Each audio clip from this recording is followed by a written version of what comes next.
নিয়তির পরিহাস বোঝা বড় মুশকিল, এটাই সত্য। আমি যে কারখানাটা দাঁড়িয়ে আছি, ঠিক এই কারখানাটা আমার এক বন্ধুর শ্বশুর চালাইতো।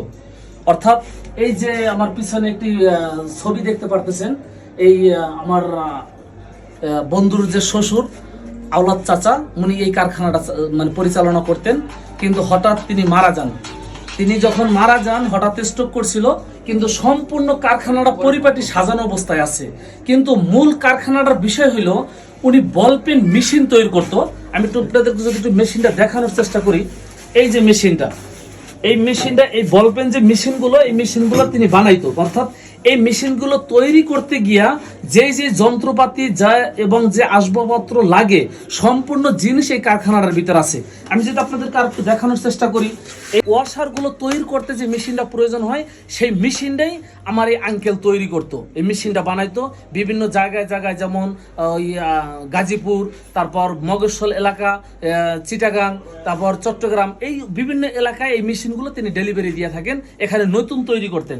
এই ওয়াশারগুলো কিন্তু এই যে আপনারা দেখতে পারতেছেন বস্তায় বস্তায় কিন্তু আছে, এবং এই ওয়াশারগুলো বানাইতে যে মেশিন তৈরি করতে যে আসবাবপত্র লাগে, সবকিছু এই কারখানার ভিতর আছে।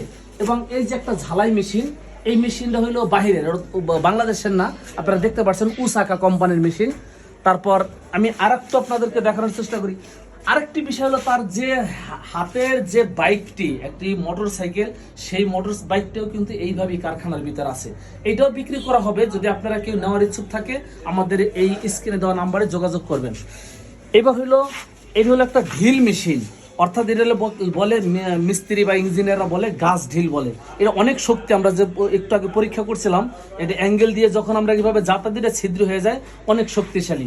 এবং এখানে যেগুলো আসবাবপত্র এটি তৈরি করার জন্য যে যন্ত্রপাতি প্রয়োজন হয়, অর্থাৎ আপনার এই যে স্ট্যান্ড যেটা বলে, এইটা থেকে নিয়ে শুরু করে একদম একটা স্কুল পর্যন্ত, মানে বাহিরে কারো কিনতে হবে না, সম্পূর্ণ সাজানো গোছানো ছিল।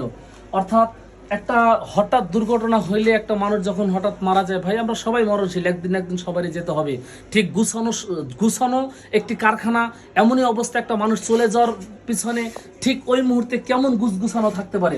এখানে কিন্তু আপনারা দেখতে পাচ্ছেন স্পেন্ডার থেকে শুরু করে মানে সব ধরনের স্প্রিং, লোহা লক্কর সবকিছু এই কারখানাটায় আছে।